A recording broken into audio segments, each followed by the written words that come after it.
Om Ajnanatimirandasya Jnanandana Shalakaya Chakshurun Militam Mena Tasmai Shri Gurave Namaha. I was born in the darkness of ignorance, but my spiritual master Srila Prabhupada opened my eyes with the torchlight of knowledge. I offer my humble obeisance unto him and to all members of Sri Parampara. Sorry. So I'm going to read a little summary of Ram Leela, which I wrote many years ago for the Back to Godhead magazine, based on the Ramayana. After that, I'll read the benediction verse from the Srimad Bhagavatam, because in Srimad Bhagavatam we also have a summary of the Ram Leela in Canto 9, a couple of chapters. So we'll begin with this. Millions of years ago, a king named Dasharat ruled the world from his capital city, Ayodhya, which lies about midway between the present-day Calcutta and New Delhi. By his queens, Dasharat had many sons, but the jewel among them was Ramchandra, the personality of Godhead himself. Even from his youth, Ram possessed all the qualities of a leader. His magnanimity was unrivaled, as were his religious wisdom, prowess in fighting, and freedom from greed for the privileges of power. His strength knew no limit. He won the hand of Sita Devi, the goddess of fortune herself, by breaking a huge bow his rival suitors couldn't even lift. When the time came for King Dasharat to retire, he naturally chose as his successor his eldest and most qualified son, Ram. All Ayodhya rejoiced at hearing the news and prepared for the coronation of the beloved prince. But the coronation was not to be.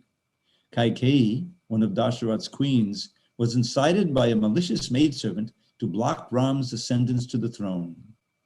Some time before, Dasharat had promised Kaikeyi 2 boons, but she had asked that they be deferred. Now, blinded by envy, Kaikeyi held Dasharat to his word and forced him to fulfill 2 wishes. First, she wanted Ram exiled to the forest for 14 years. And second, she wanted her own son, Bharat, crowned king of Ayodhya. Dasharat felt Kaikeyi's demands to be like a thunderbolt striking his head. How could he banish his most beloved son, Ram, on the eve of his coronation? What would become of Ayodhya? What would become of Sita? Dasharat saw only calamity on all sides, yet his word was his very life, and he yielded to Kaikeyi's will. Ram accepted his exile cheerfully, but he worried that his father and mother might die of grief. His father did in fact die of despair soon after Ram left Ayodhya. Nonetheless, Ram was determined to follow his father's order, come what may. When Ram told Sita and his brother Lakshman of the impending exile, they insisted on accompanying him. Thus Lord Ram, the personification of righteousness, Sita Devi, the personification of faithfulness, and Lakshman, the personification of fraternal devotion, entered the Dandaka forest for the 14-year ordeal. Of course, since Ram and Lakshman are none other than the personality of Godhead and his first expansion, their stay in the Dandaka forest proved no ordeal at all. For some time, they and Sita lived peacefully and happily, enjoying nature's gifts and making friends with many sages who had repaired to the forest for seclusion and meditation. But then came a fateful turn of events. One day, a hideous man-eating demoness named Shurpanakha came upon Ram's cottage. Overwhelmed with lust at seeing Ram's handsome figure, she attempted to seduce him. When that failed, she turned to Lakshman, but both he and Ram ridiculed her. Infuriated, Shurpanakha rushed toward Sita to devour her. Ram stopped Shurpanakha and had Lakshman cut off her nose and ears to teach her a lesson. Then the demoness ran into the forest, screaming in agony and vowing that her brother Ravan would avenge her humiliation. Ravan was the king of the man-eaters. By practicing severe austerities, he had won from Lord Brahma, the chief demigod, several boons that gave him near invincibility. From his kingdom on Lanka, the island off the southern tip of India, the fearsome Ravana and his man-eating minions would roam the earth and the heavens, pillaging, raping, and devouring at will. Ravan cared for neither God nor law nor morality, always intoxicated by pride and arrogance, as well as by strong drink, Ravana was sin incarnate. Ravana had several brothers who were equal to him in vileness. One of these, named Kara, lived in a part of the Dandaka forest near Ram's cottage and led an army of man-eaters who fed on the flesh of saintly hermits. From Ram's cottage, Shurpanakha fled to Kara, and when he saw what Lakshman had done to his sister, he flew into a rage and went forth with 14,000 of his formidable warriors to slay Ram and Lakshman. But Kara didn't realize with whom he was dealing. Ram's arrows, like shafts of fire, flew from his golden bow with unerring accuracy, annihilating Kara and his army. A lone survivor escaped to Lanka to tell Ravana of the disaster wrought by the supernatural valor of Ram. Hearing of Ram's exploits, Ravana thought it wise to adopt a devious tactic. Rather than confront Ram directly, Ravana would kidnap Ram's beloved Sita so that Ram would die of a broken heart. Not only would this plan avenge the humiliation of Shurpanakha and the slaughter of Kara and the 14,000 warriors, but it would also provide Ravana with the consummate object of his lust, the chaste and beautiful Sita. Ravana paid a visit to his warlord, Maricha. Like many other demons, Maricha could change his form at will. Ravana ordered him to take the form of an irresistibly charming deer and then to frisk before Sita. When the deer would run into the forest, Ravana hoped, Sita would insist that Ram and Lakshman capture it for her. Left alone, Sita would then be easy prey for Ravana. The ruse worked, and Ravana came before the lone Sita disguised as a robed renunciant. Sita welcomed him into the cottage and offered him refreshment, but suddenly Ravana cast off his disguise and declared his purpose. Despite Sita's piteous entreaties and the prophetic warnings, Ravana abducted Sita and carried her off toward Lanka. Along the way, Ravana met and mortally wounded Jatayu, a huge bird who was a lifelong friend of King Dasharatha's. Jatayu tried to stop Ravana, but was no match for the world-conquering demon. When Ram and Lakshman discovered that Sita had been kidnapped, they were overcome with grief. In anguish, they searched everywhere, finally coming upon the dying Jatayu, who told them with his last breath that it was Ravana who had made off with Sita. Later, Ram learned that a certain tribe of monkey warriors, headed by Hanuman and Sugriva, could find Ravana's kingdom and help Ram regain Sita. Ram and Lakshman sealed an alliance with the monkey warriors and found them to be fiercely devoted followers. Among them all, Hanuman stands as the very emblem of the faithful, dedicated servant. Being the son of the wind god, Hanuman could fly. And when he learned that Ravana's kingdom lay on the island of Lanka, he used his prodigious strength to leap over the sea. All he knew was that he must find Sita and help retrieve her for Ram. Shrinking himself down to the size of a cat, Hanuman walked freely through the fabulous city of Lanka, reconnoitering its defenses. Finally, he found Sita in the heart of a dense forest of Ashoka trees. She was wan and weak, racked with grief at her separation from her beloved Ram. Because of a demigod's curse, Ravana had been unable to force himself upon her, and she had resisted all his advances. Though the torment had taken its toll, she was still radiant with beauty. Hanuman gave Sita one of Ram's rings to prove he was a messenger, not a man-eater. Then the noble monkey soothed Sita with sweet remembrances of her lord. Hanuman assured her that Ram would soon rescue her, and she sent him forth with one of her pearls so that Ram would know that Hanuman had indeed found her. Before leaving Lanka, the jubilant Hanuman set fire to large sections of the city and slew thousands of Ravana's soldiers. Upon hearing Hanuman's report, Ram at once prepared to invade Lanka. He led the army monkey warriors to the sea and told Sugriva to build a bridge of boulders across to Lanka. The faithful monkeys had no idea how such a feat could be accomplished, but they dutifully began heaving huge rocks into the ocean, and Ram made them float by his divine energy. Ram's legions of monkey warriors marched across the miraculous bridge to Lanka, and soon the great siege began. Ravana's men were trained in the art of war and armed with bows and arrows, swords, lances, tridents, and other such weapons. The untrained monkeys had only boulders and tree trunks for weapons, but they had one insuperable advantage. They were empowered by Lord Ram, the personality of Godhead himself. For some days, the two armies fought ferociously with heavy casualties on both sides, and finally Ram's forces routed the man-eaters. At last, Ravana himself had to confront Ram. Even now, the demon wouldn't believe his power could be cut down. Ram rebuked Ravana for cravenly kidnapping Sita in his absence, and the demon in turn cast low insults at the Lord. The furious battle that ensued between Ram and Ravan lasted for days without let-up. The earth, the seas, and the heavens were disturbed by the sheer force of their combat, and various astronomical events portended the imminent defeat of Ravan. Finally, the Lord released an arrow from his bow that struck Ravan's heart like a nuclear bomb. The demon tumbled down to the ground, vomiting blood. Having at last rid the world of the curse of Ravan, Ram installed Vibhishan, Ravana's pious brother, as king of Lanka. Ram went at once to the Ashoka Grove to find Sita. Joyously reunited, they flew back to Ayodhya in a glorious airplane bedecked with flowers. At last, Lord Ramchandra had retrieved Sita, the 14-year exile was over, and the long-awaited coronation could take place.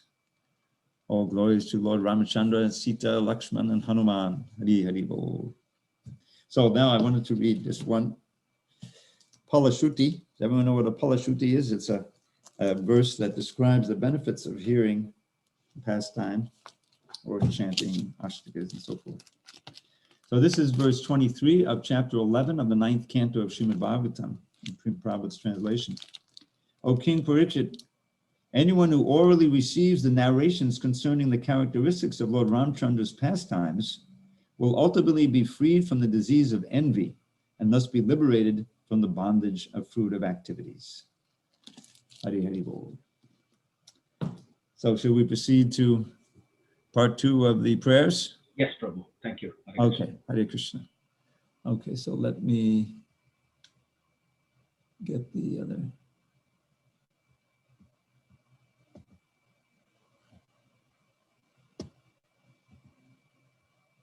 Okay. No, this isn't quite right. All right, let me just try one more thing.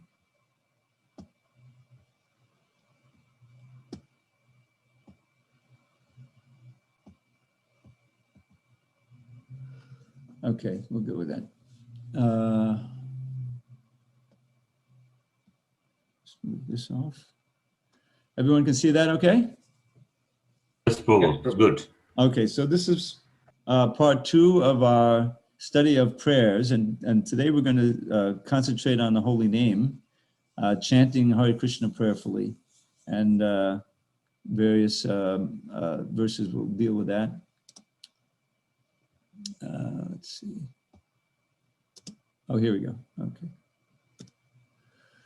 So first we begin with this prayer by Madhavendra Puri. It may be my Madhavendra Puri. I did some research and one of our acharyas says it may be my Madhavendra Puri. So let's leave it at that. Quoted by Lord Chaitanya in the Madhya Lila 22:16 at the beginning of his instructions to Sanatana Goswami on the process of devotional service. His instructions begin in the previous chapter, and he deals with Sambandha Abhideya Prayojana, which are establishing the relationship, understanding who God is, what this world is, who we are, what the relationships are. And then Abhideya is the practice of devotional service, sadhana bhakti, that helps us to realize the truth of the Sambandha and to move toward Prayojana, which is pure love for Krishna. So I'll just chant this verse, and then there's a nice little purport here having to do with the chanting of the holy name. And so this is known as a prayer for destroying offenses. Namadinam katina katitha palita durnideshas desham jata maina karuna natrapano prashantihi putra jaitam atayadupati sampratam labna buddhis Svamayata Shadanamabayam Mamniyum Swatmadasye In how many ways have I sought to obey the seductive demands of my wicked desires? They've shown me no mercy, yet on I've gone, shamelessly trying to quench lust's unquenchable fires. But now I'm rejecting those hellish desires, for my higher intelligence now has awoken. O Krishna, O shelter of fearlessness, please let me serve you with faith that will never be broken. Prabhupada writes in his purport, and this is the entirety of the purport. This verse is also quoted in the Bhakti Rasamrita Sindhu 3:25. When we chant the Hare Krishna Maha Mantra, we are saying, Hare, O energy of the Lord, O my Lord Krishna.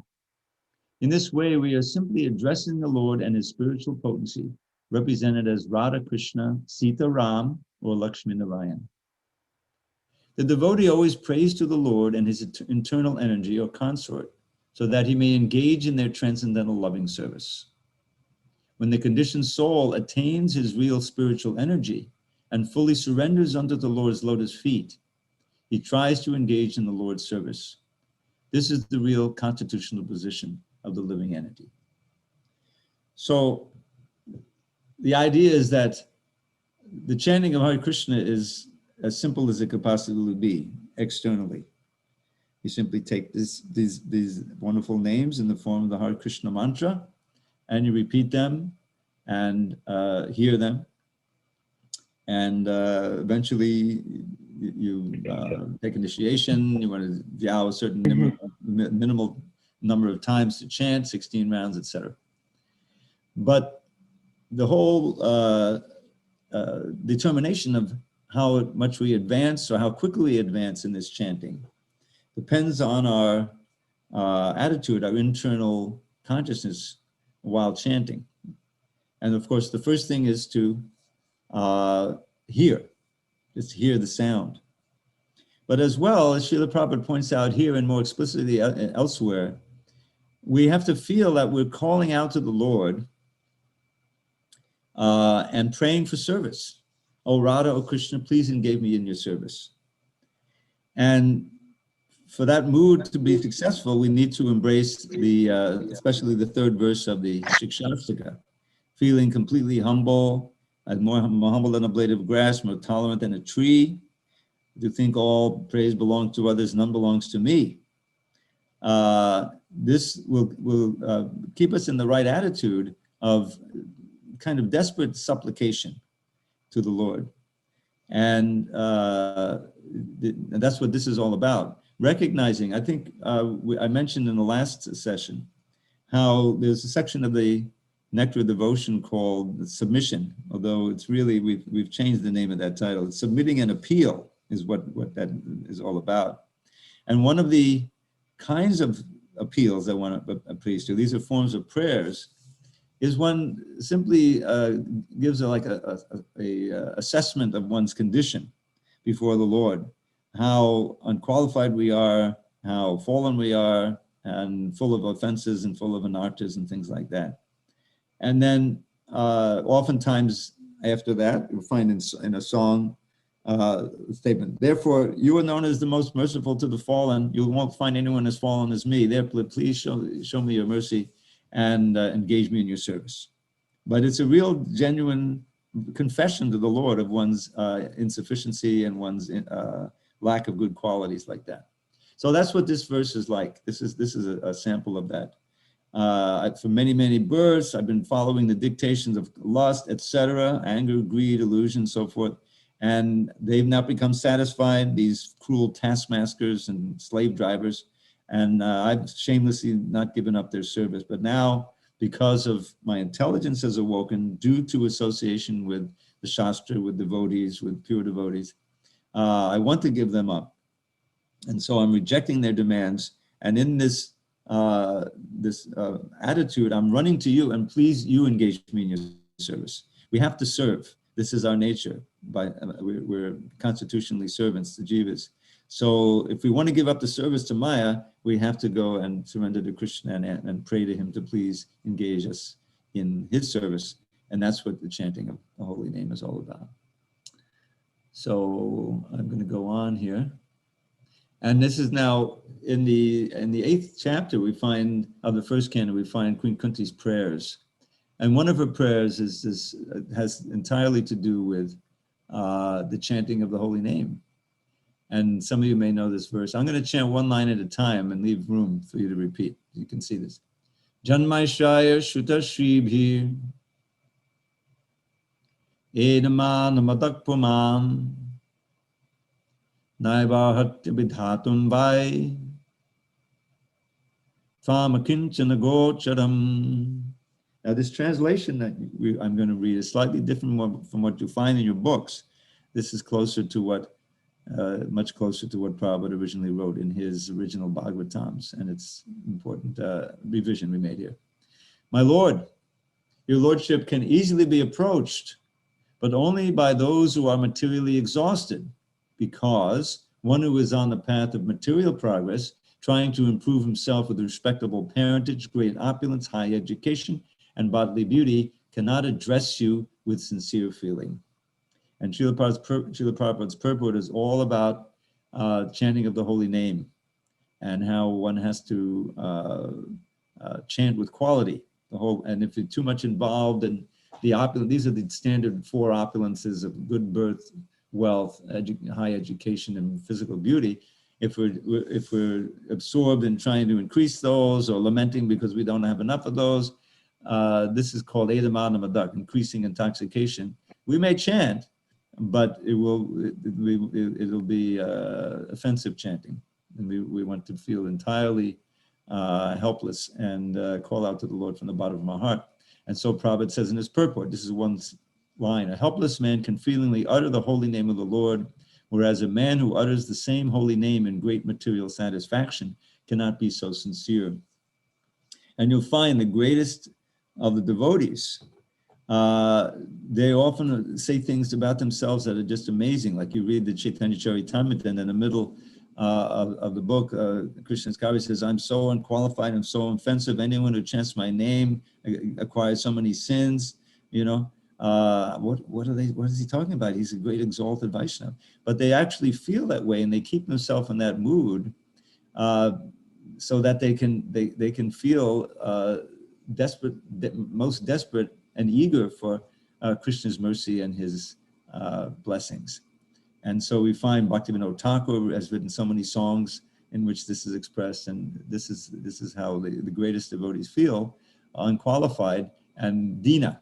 Krishna is Dina Bandho, right? He's the friend of the most fallen, of the most wretched. And so Madhavendra Puri, I Dina Dayadanata He Matadanata Kadavalokya, he's uttering this prayer, this famous prayer he uttered on his disappearance bed. And he's saying, my dear Lord, you are the most kind to the most wretched. This is in the mood of Radharani speaking this verse. And then, when will I see you again? You're in Mathura, I'm in Vrindavan. I'm not seeing you, my heart is grown unsteady and pain.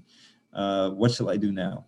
So this is the mood of separation that Lord Chaitanya exemplified and taught us. So this is another important point of chanting, leading us to chant the Hare Krishna Mantra prayerfully. There's so many prayers that lead to that. And then the Shikshastak itself, the 3rd verse, as I mentioned, is key. As Krishna's Kaviraj, Lord Chaitanya says, string this verse around your neck, means that we should never forget it. It should become part of our identity as devotees. Trinadapi sunichena, tarodapi sahishnana, amanina manadena, kirtaniyak sadaharihi, more humble than a blade of grass, more tolerant than a tree, to think all praise belongs to others, none belongs to me. These qualities attract the Lord to bless one with the power to chant his name incessantly until the final hour. So we should always remember that whatever strength we find to practice devotional service, whatever happiness we're feeling in devotional service, our very attraction to devotional service, all this is a blessing from Krishna. When he sees a little sincerity, he sees us trying to approach him even hesitantly, he gives us inspiration from within the heart to chant the holy name. That's the first thing, and associate with devotees and begin our devotional career. So this verse is so central. Really, we should chant Shikshastika every day. And at the end of the Chaitanya Charitamrita, there's a chapter called the Shikshastika, the 20th chapter of the Antilila. And Krsna Scarborough gives a wonderful, explication there. He gives each verse of the Shikshastika, and then Lord Chaitanya's own explanation of it. And then at the end, he gives a whole purport Lord Chaitanya gives to the last verse. He's actually wrote that, apparently. And this verse is central, is, perhaps the most famous and most important of all of them. Just one note on the Sanskrit to this verse. Some of you may have, many of you hopefully have printed volumes of the Chaitanya Charitamrita, and the chances are very high that the second line reads Taro Eva Sahishnuna. And the original printing in 75 was Taro Api Sahishnuna, but then I found, no, I'm sorry. I think it's a Taro Eva Sahishnuna, and so I changed it in other parts of the book, when it was quoted, so that it was consistent, because I thought, this is the text of the CC. But then I found Prabhupada was always chanting it, he always said Taro Api Sahishnuna, and so I wrote to my Sanskritist, I think it was Gopi Pranapadu at the time, but we did research. There's various manuscripts. And the main source of this Shikshastika, some of you may not know, is Rupa Goswami's Padyavali. Padyavali is not so much by Rupa Goswami. He literally compiled it, collected verses that he, his favorites. And he put them into categories. There's almost 400 verses there. And this Shikshastika is scattered around the Padyavali. Lord Chaitanya did not sit down and write the Shikshastika. These are verses that he wrote about the holy name and the progress of the chanting of the holy name, and were put together by Krsna Scarborough as the Shikshastika has come down to us as that. And so in the Padyavali, this is the way it's chanted, and this is the way Prabhupada always chanted. And then my Sanskrit has told me, and it makes more sense. I think even grammatically, Eva doesn't work there. And Api means more. This is an important point. More humble than a blade of grass. That's standard. More tolerant than a tree. Not as tolerant as a tree, more tolerant than a tree, which is quite a standard, because the tree is as tolerant as you can imagine. So I just want to let you know, it is Taro Api. If you see it in your book as Eva or any other place, it should be Api. It's the way Prabhupada always gave it to us, and the way it was in the Padyavali. Okay, after that little aside, next we have Shikshastika 4. Shikshastika 3, 4, and 5 are central. What and what not to pray for, and then the inner mood, especially in text 5 of the ultimate benediction that you're asking for. Also, I'll say, you say, Nadanang nadanang nasundari Kavitamba Jagadish Kamaye Mama Janmani Janmanishware Bhavata Bhakti Dahaitu Kitvahi. Wealth and women, followers, the fruits of mundane piety, liberation from this world of limitless anxiety. For me, O Lord, these common goals have not the slightest worth. Let me serve you purely now and in each future birth. So, the idea, this is, the part of our prayer presentation, and we're assuming we're chanting Hare Krishna. We want to come to the point of chanting purely, and that we can pray for that. And these are prayers that help us to come to chant purely and prayerfully. So, what are we praying for? We're addressing the Lord, And in religion around the world, people come to God and they pray for. This is a short list. Lord Chaitanya, Lord Krishna gives a list. Arto Jigyasa Artarti. People come in distress, certainly. They pray for wealth. Sometimes they are curious, sometimes they are in knowledge, which is the best. Lord Krishna praises that. But here, Lord Chaitanya is giving a list of things he's not praying for. Then he says what he is praying for. No wealth, no followers, no beautiful spouse. Kavitam can mean different things. It can mean great learning. And here, as Prabhupada described it, fruits of mundane piety described in the Vedas. And then Jagadisha Kamiye. Now, this is one thing that's standard in prayers. I just wanted to point out. Oftentimes a prayer will glorify the Lord in various ways. Here the word is Jagadisha, the Lord of the universe. So the idea is, I know that you are the Lord of the universe, therefore you can give whatever benediction you want. And this is what I don't want, and this is what I do want. And so oftentimes in prayers, you'll find the praise, just like with a Tulsi prayer. Namo, namo, Tulasi Krishna prayasi, namo, namo. Obeisance to you, O Tulsi, you're very dear to Krishna. Whoever takes shelter of you has his wishes fulfilled, right? So now you're glorifying, oh, you have the power to really, and then you pray for, I just want to be, your maid servant. I want to see about a Krishna Leela like that. So that's what Jagadish. But it's not a personal name for Krishna. This is, part of his glories. So this is not as intimate a prayer as the next one. But then when he says Janmani Janmanishwara, that means, oh, okay, I'm not praying for liberation. That's the clear implication. What are you praying for? Unmotivated devotion and devotional service unto you. This is expanded upon by Rupa Goswami. So it's important to keep our mind clear about what we're praying for, because we can pray for material things to Krishna and he may deliver them, but that's not pure devotion. And if we keep praying like that, he may stop delivering them or take all our wealth away as try to make us pure, and we'll become a little confused. So better to simply repeat the prayers of the acharyas, and this will keep us on the pure path of prayer. The next one is much more intimate, Nanda Tanuja. Also, it's a long U there. That's another difference you'll find in the book. Ay Nanda Tanuja Kinkaram Patitam Mam Vishame Bhavam Bodho Nikripaya Tavapada Pankaja Sitadhuli Sadhushang Vachindaya. Praying for shelter at Krishna's lotus feet. Your servant for eternity, I lost my true identity and fell into this horrid sea of birth and death, O Lord. O Nanda's son, please hear my plea.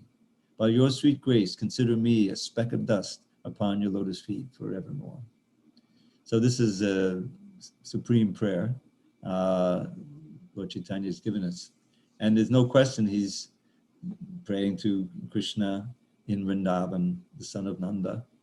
And that's where we want to go also. And Kinkaram, it means a humble servant, menial servant.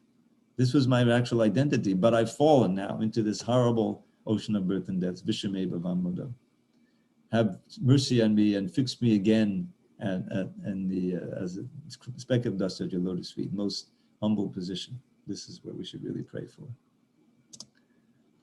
Now, in the Namashtaka written by Rupa Goswami, it's all about the holy name, obviously, and various prayers, several prayers that pray to the holy name for attraction to the holy name.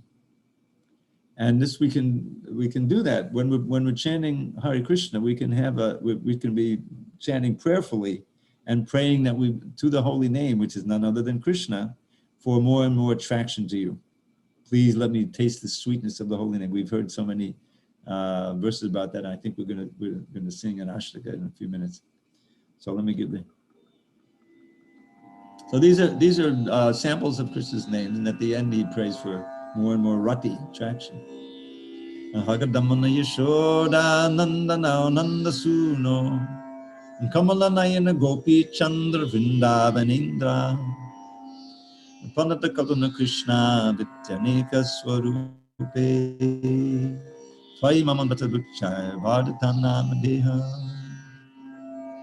O holy name, you have many forms such as Agadamana, crusher of Agasura, Yashoda Nandana, beloved son of Yashoda.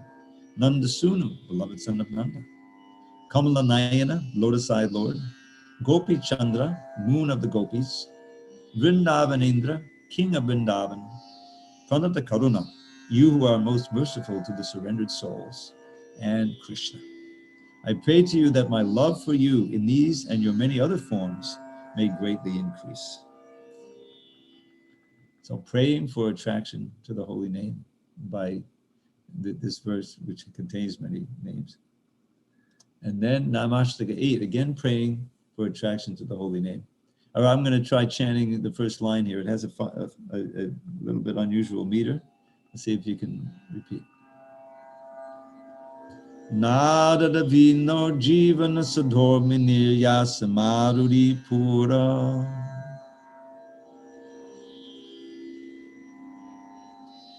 From Krishna Nama Kamam Spudame Vasane Vasena Sada.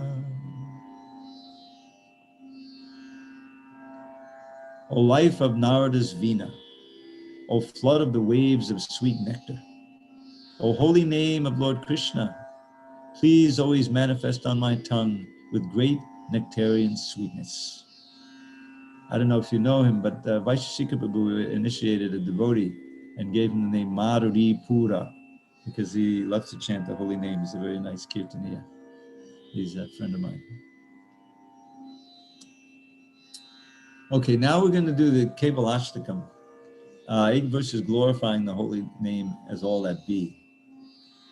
Now, just one note, I've read in the, many of you may be familiar with this wonderful biography of Bhaktisiddhanta Saraswati Thakur written by His Holiness Bhakti Vikas Swami a couple of years ago. It came out 2 years now. And there are various sections in the book. And one of the sections was on glorifying the holy name, Nam Mahima, that this is an important practice. Because when we think about it, we know theoretically that the holy name is none different than Krishna. So the holy name is a person. And just as when we glorify Krishna in our heart, he appreciates that, right? He knows we're glorifying him, and he purifies us of all anarthas. Some of you know this famous verse, 2nd chapter, 1st canto. Shinvatam Sukata Krishna Punya Shavana Kirtana Riddindakstoya Badhrani Vidunoti Surit Satam. So since the holy name is not different from Krishna, when we glorify the holy name reciprocates. Krishna reciprocates. And the reciprocation always comes in the main form as more attraction for chanting the holy name, which is really our salvation. The more that we can become attached to chanting the holy name, all the other aspects of devotional service will become sweeter because we'll be purer. And in fact, we won't want to stop chanting. We'll accompany those other aspects of service with the chanting, which is what we're supposed to do. So I'm going to run through these, and some of you may be familiar. Within the last few years, we discovered the author. This had been an anonymous, people didn't know who wrote it, but it's written by Srila Nilakanta Goswami, who is an associate of Bhaktivinoda Thakur, who highly appreciated these. And it turns out that this Ashtakam are 8 verses that were selected, maybe by Bhaktivinoda Thakur, we're not sure, from 100 verses that he wrote, all with the same format, ending in this line from the famous verse from the Brihanaradiya Purana. So I'm gonna I'll chant it each line by line, and then I'll just give the English poem. Madaram Madarebhyopi Mangalebhyopi Mangalam Bhavanam Bhavanebhyopi Hare Namaiva Kevalam. Of sweet things, it's the sweetest you will taste at any time. Of things that bring good fortune, it's the perfect paradigm. Of things that purify, it purifies most powerfully. The holy name of Shri Hari is surely all that be. Abrahmastamba paryantam Sarvamayam jagat Satyam Satyam Punak Satyam Hare Nama Kevalam. From Brahma's realm atop the sky down to the lowly grass, illusion reigns in Maya Devi's treacherous morass. The truth, the only truth, the name of Shri Hari, the holy name of Shri Hari is surely all that be. Saguru Sapita Chapi Samata Bandavopi Saha Shikshayet Sada Smartum Hare Nama Kevalam. He's the Guru, he's the Father, he's the friend most true. And she's the real mother who most kindly teaches you to always chant and hear the holy name of Shri Hari. The holy name of Shri Hari is surely all that be. Dikshvase nahi vishvasa kadarudho bhavishyati kirtane mato balyad Hare Nama Kevalam. Remember that our final breath may come at any time, no matter if we're old and sick or in our youthful prime. So young and old alike should chant the name incessantly. The holy name of Shri Hari is surely all that be. Adi Sadavase Tatra Yatra Bhagavatajana Gayanti Bhakti Bhavena Hare Nama Kevalam. Lord Shri Hari forever dwells wherever devotees whose hearts are fixed on him and free of all impurities uplift their voices high and sing his name in ecstasy. The holy name of Shri Hari is surely all that be. I think I'll just chant the verses through since we're getting short of time. Aho dukkam mahadukam dukkha dukkhatarangitaha kachatam vismritam ratna hare nama kevalam. Alas, what sorrow, what great pain, the worst calamity, for people to forget the holy name of Shri Hari. Although the name's a priceless gem, mere broken glass they see. The holy name of Shri Hari is surely all that be. Diyatam, diyatam karno, diyatam, diyatam vachaha, giyatam, giyatam nityam, Hare Nama Kevalam. Just fill your ears, just fill them with the name of Shri Hari. Just chant the name with all sincerity. Just sing the name, just sing the holy name eternally. The holy name of Shri Hari is surely all that be. Tunikutta jagat sarvam rajate sakalopari Chidanandamayam shuddham Hare Nama Kevalam. It makes this world appear like bits of straw upon the ground. Resplendently it reigns, supreme divinity and sound is filled with transcendental bliss and peerless purity. The holy name of Shri Hari is surely all that be. And then I wrote a ninth verse as a kind of a Palashruti. Inspired to glorify the holy name of Shri Hari, Sri Nilakanta wrote this hymn in Sanskrit poetry. I pray that those who read this lowly version made by me will chant the holy name of Shri Hari in ecstasy. Now I have a couple of more. Are you there, Ananda? Yes, Prabhu, you can go ahead. Should I keep going? Yes, All right. please. Thank you. All right, so this is a verse by Raghunath Goswami in which he instructs his tongue to chant the holy name. I think, yeah. Radheti nama navasundara sira mugdham Krishneti nama modolabhatagara dugdham Savakshanam sodabhiragahi me naramyam Kritnvata daiva pipame rasane chadarte. Yeah, rasane is the tongue. An excellent fresh nectar drink with endless subtle taste. Such is the name of Radha, by whom all three worlds are graced. Condensed milk that is wonderfully delicious, thick and sweet. Such is the name of Krishna, in whom all attractions meet. Now mix these drinks, O thirsty tongue, and add the fragrant cooling spice of love, a prize the wise will try to buy at any price. And then at every moment drink this beverage most fine, and make my heart supremely blissful, peaceful, and divine. Hare Krishna, Krishna Krishna, Hare Hare, Hare Rama, Rama Rama, Hare Hare. And so that ends our presentation for today. If there's any discussion or questions. Beautiful, Prabhu. Thank you so much, Prabhu. This is, uh, all of us became diabetic in a positive way. It was so sweet. Beautiful. Well, now we have to chant Hare Krishna. It's the only insulin that will clearly. That's right.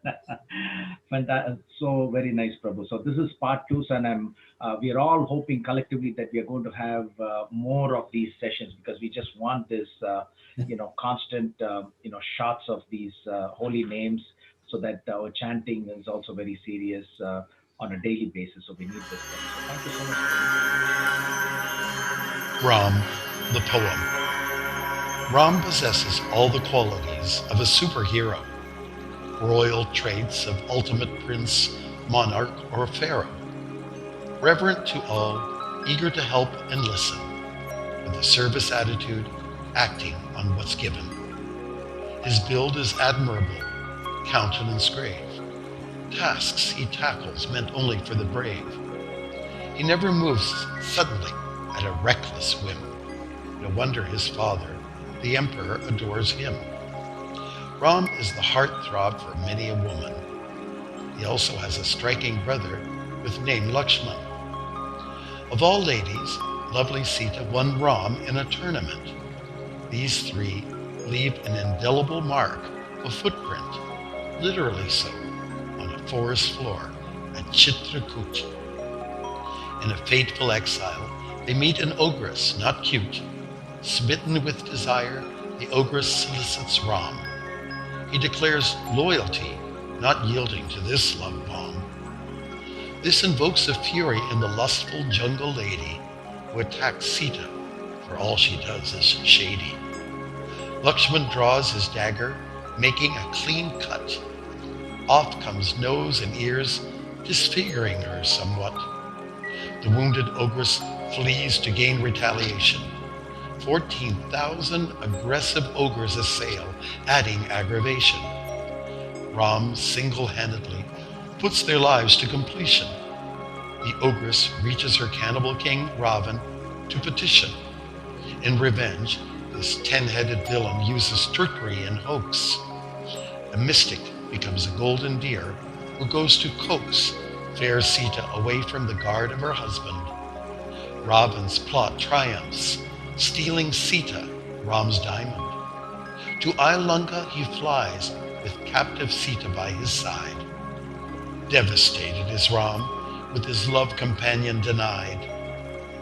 A vulture, a bear, a monkey offer solace.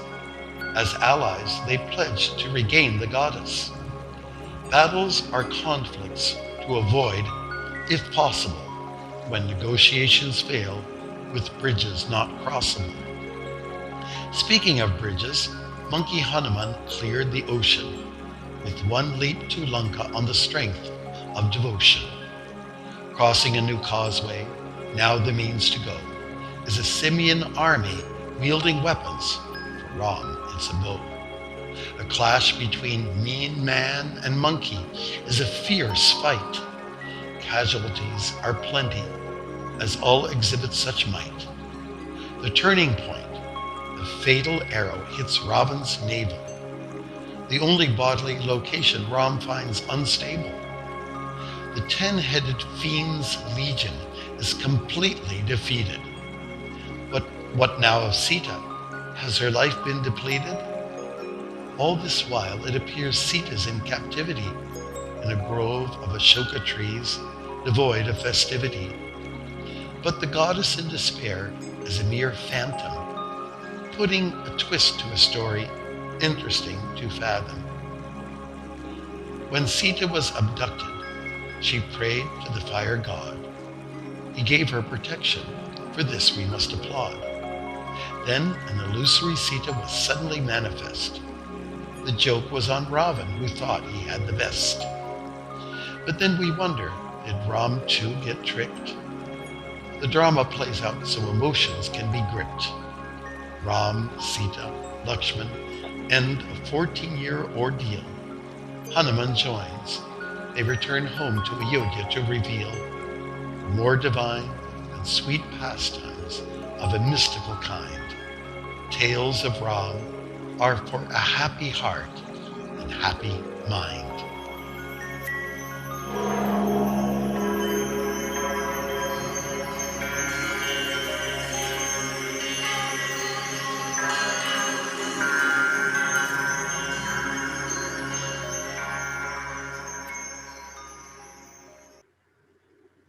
Beautiful. Hare Krishna. Hare Krishna, wonderful, Prabhu. Hare Krishna. Hare Krishna. Thank you very much again to Dravid Prabhu, and for as a gentle reminder to all the devotees, 21st of April, which is a Wednesday, we have Ram Navami, and we will be fasting until sunset. And for those of you who are in Toronto, sunset is 8:08 p.m. So it's a double dose of Lord Ram that we got today. A beautiful introduction by Dravid Prabhu in the beginning. For those of you who may have missed it, it's in the Back to Godhead magazine. The title is The Saga of Lord Rama, and now Ram, the poem by His Holiness Bhakti Marga Swami. So we're all nicely set up to celebrate Ram Navami coming Wednesday. With that, I would like to hand it over to Dravid Prabhu again.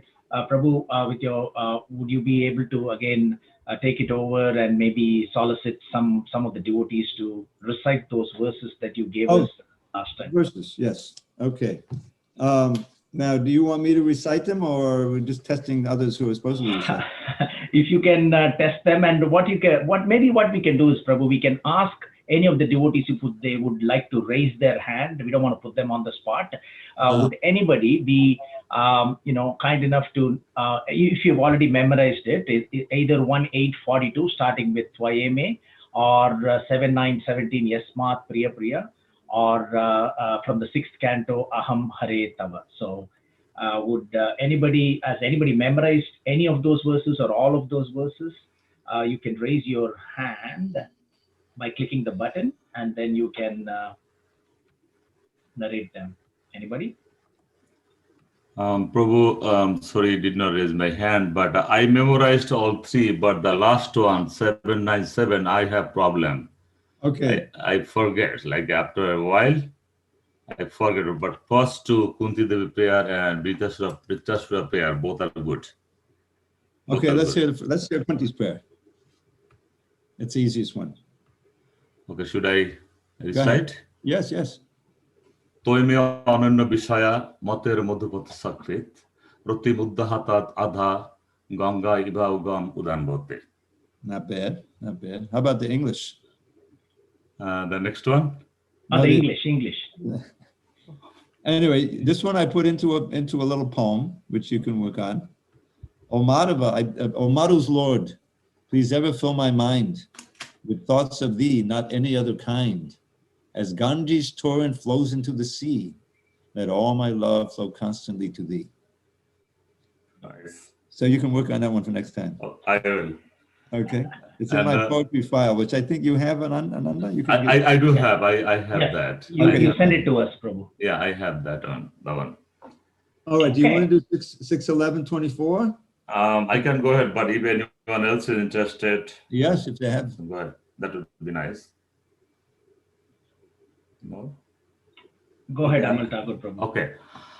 Aham hare tava padaika mula dasanu dasa bhavitasmi bhuya manosmareta supater gunamse ginita ba karma karutu kaya. Sorry. Now, I don't have a poem for this one. Do you know what it means? Yes, I just read the translation from the Vedas. Again, there's a little editing here that changes the translation slightly. Mm-hmm. The translation we've had all these years is several questions. Oh, my Lord, O Supreme Personality of Godhead, will I again be able to be a servant of your eternal servants who find shelter only at your lotus feet? O my Lord of my life, may I again become their servant so that my mind may always think of your transcendental attributes, my words always glorify those attributes, and my body always engage in loving service of your Lordship. But actually, there's no questions here. There's no questions. What he's saying is, oh my Lord, O Supreme Personality of God, may I again be able to be a servant. You see the difference? Yes, I do. It's not may I, it's may I, but may it happen. I'm wishing that it happens. It's a wish. You see that? Yep. So yeah, you can make that adjustment. But very good. And the last one is you have a little difficulty, huh? Yes, I just I can read it, but I forget after a while.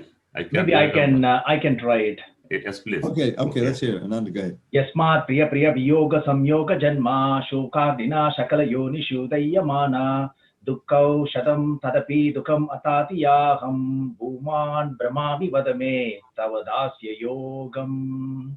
You see, Ananda Gauranga has become expert from all these sacrifices. Yes, wonderful. It is all what you teach us for so many years. So this is something that you asked me to memorize a few years ago. Oh, okay. No, I forgot. Now there's one final little editing on this one too. This is what I do, and this has been checked with my Sanskritist and everything. The first line, because I'm very sensitive to the meter, and as you may know, Ananda and the others, this is the Brahma Samhita meter, the Govinda prayers. Da, da, da, da, da, da, da, da, da, da, da, da, da, very famous, right? So the problem is when you get to some yoga, it breaks up the meter. And yasmat priya yoga sam yoga janma, you can hear it, it's different. So I asked my Sanskritist, is it possible that this am shouldn't be there, that it's sa yoga rather than sam yoga? And he found, yes, that this is in many of the versions of the Bhagavatam, there's different printings, and so that am is out of there. So it's yasmat priya yoga sa yoga janma shokagni sakalayon shadahiyamana dukkha shadham tadapi dukkha matandiyaham bhuman brahmami vadame tavadasya yogam. Okay, well, we should read the translation. O great one, O Supreme Lord, because of combination with pleasing and displeasing circumstances and because of separation from them, one is placed in the most regrettable position within heavenly or hellish planets, as if burning in a fire of lamentation. Although there are many remedies by which to get out of miserable life, any such remedies in the material world are more miserable than the miseries themselves. Therefore, I think that the only remedy is to engage in your service. Kindly instruct me in such service. Very nice. We just hope that this is, this vaccination is also not part of this. Yes, I know. Well, I've also taken a chance with that, But I was thinking about, in America, only in America, there's this gun culture. They have the Second Amendment. It's crazy. So I think, we have these 4 basic needs as human beings: eating, sleeping, mating, and defending. So defending, people are afraid, and so there are over 350 million guns in America, more than there are people. And some people have a lot of guns, And so now we're seeing, after this pandemic, this lockdown, there's this incredible other pandemic of mass shootings. You've heard, and it's worldwide news, I'm sure. Yeah. So here you have a perfect example of this verse. People want to, keep these guns to be safe. But when everyone has guns, there's a certain percentage of people who are nuts. And then now you have nuts, crazy people going off and shooting their guns and killing 8, 10 people at a time. And it's just the opposite. You become less safe by this so-called solution of, gun. It's just one example. So Prabhu, will it be possible for you to select a couple of verses, 2 verses maybe, so that devotees will be ready? So it was just, me and Amal Thakur Prabhu trying. So maybe we want different devotees to recite these verses next time. So would you be kind enough to choose a couple of verses from your class today, Prabhu, like Janmaishwarya or Oh, sure. All right, let me just bring that up on the screen again and run it. Give us the ones from Shashastakam, Prabhu. We know those. Well, everyone should know those, and for extra credit, you have to know some of these others. All right, let me see here. All right, I didn't do this right. Oh, here, let's do it this way.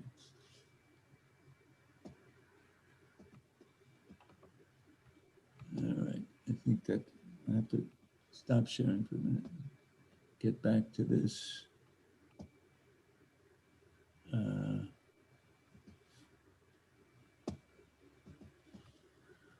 All right, it's getting a little. Okay. Well, this is a long one, but it's a good one. I don't know if anyone can learn these verses. Why don't try a little easier one? Let's see. This is a good one to know. This one from Queen Kunti, 1:826. Yeah. And I think some of you may have if that introduction volume we did for the Bhagavatam. It's like a master distribution book, the first 8 chapters. Mm-hmm. I don't know if you've seen that, Ananda. Yeah, I've seen that, Prabhu. Yeah, so that should have the new translation. Or I'll send it to you. Yeah, if you can send it, that'll be great. We will share it with to others. Okay, so this is one. All right. Shikshastika, you should know. These Trinana Pisuni Chena, and then 4, 5, and 6, 3, 4, and 5. Everyone should know those. I'll leave these. All right, for extra credit, this is for the advanced class. This last one here, Radeti Nama Namasundara Sita Mugdam. I can send the word by word meanings for this. This is a very sweet verse, and it's not that hard. It's in the meter of, again, the Brahma Samhita. Mm-hmm. So did you write that down? Yes, Prabhu. So I've written it down. If you can send that to me, we will pass it along to others as well. And we want at least 10 devotees to be ready with. Yes. And we should all, surrender. I mean, the thing about these Zoom classes is that everyone's kind of in their little cubbyhole, and there's not so much peer pressure, for. So all we can do is pray and ask you humbly to, perform a little austerities, and then you'll find that drinking the nectar of these verses is definitely worth the austerity. Yeah, and we don't have much excuses also, Prabhu. We can't say, I had to go to work, driving through the traffic. Yes, you may have more time. You're all in Yeah. lockdown. Oh my God, this is the time you can learn all kind of slokas. Yeah. So that's great, Prabhu. So we are so grateful for the wonderful class again that we had this opportunity to associate with you again today. And as you had been very kind to the devotees of ISKCON Scarborough, we will have more sessions with more verses that you can share with us, so we can also memorize some of them and move along spiritually in the right path, Prabhu. So on behalf of all the devotees, we'd like to thank you again sincerely for everything that you're doing to us. Until next time, Hare Krishna, Hare Krishna, Krishna Krishna, Hare Hare, Hare Rama, Rama Rama, Hare Hare. Srila Prabhupada ki. Amen. Thank you so much, Prabhu.